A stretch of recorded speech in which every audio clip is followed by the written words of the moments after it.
All right, welcome back. I got a story here for you. It's kind of a sad one. We work in gangs, and we're in suits and ties, and we're working the north part of our division.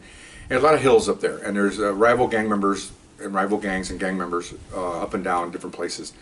This particular night there was a drive-by shooting, and we heard the call come out. Car went up the hills, and there was a gang house up there, and it drove by, and some shots fired, and description came out. So we're kind of late in getting there. So we're down at the bottom of the hill, and we see the car coming down that's described in the shootout. And we have the license plate and the car. It's a Lord 64 Chevy with 3 males in it, and that's the car. So we basically headed off head to head. We got guns out. Another car behind us backs us up. Other cars have already gone to the crime scene to investigate the drive-by. These are the guys. Okay, we get them out on the ground. We get them all proned out. We find some guns in the car. These are the guys. Okay, so we're good to go. Now we're waiting for the information from the crime scene, and we're waiting. There's no response. It's like maybe 5-10 minutes goes by, and finally a guy comes down the hill, another detective, and he says, "Hey, look," he says, "we had a drive-by shooting, and they saw a kid go down in the middle of the block, and he was motionless, and then the kids were ducking for cover, and when they came up, the car was gone, and so was this kid. So is he in the car?" And we go, "No, he's not in the car." I said, "Well, we can't find the victim. I don't know where he is." And they know he went down. He didn't move. He wasn't moving. So we're talking about this, and one of the guys that was working with says, "Hey," he says, let's check the car. Maybe he ran over him." And somebody said, "You know what? Pop the hood. We'll see what's going on here." And we'll also search the car, because sometimes the gang members like to hide weapons in air cleaners in different parts of the car, of the engine compartment. So we open the hood, and I've been on the department probably 7 years at this time. This was a first for me.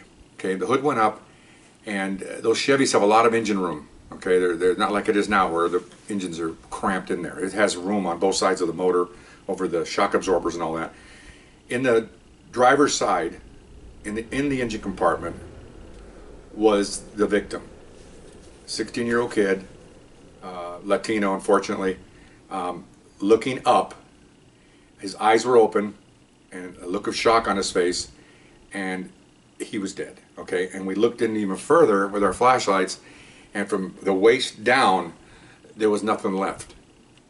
And so we told him, we got the victim here, and he's been run over, and his body, half of his body's not here, the lower half.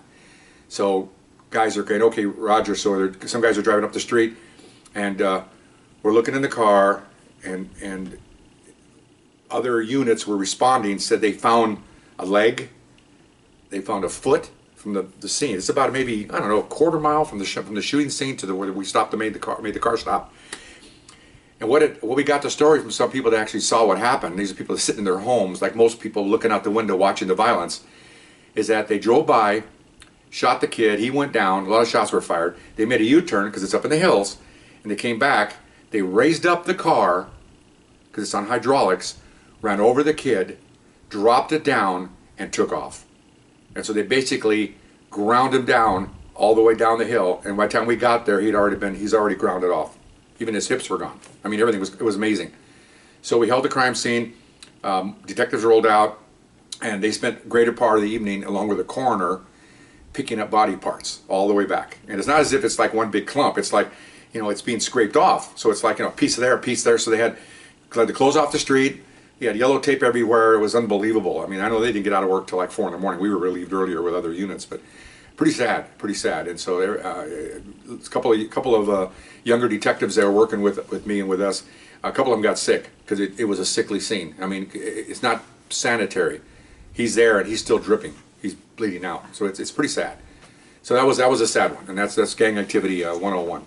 I hope you enjoyed it, and not necessarily smiling enjoying, but an interesting kind of story. Thank you very much, and I'll see you next time. Bye-bye.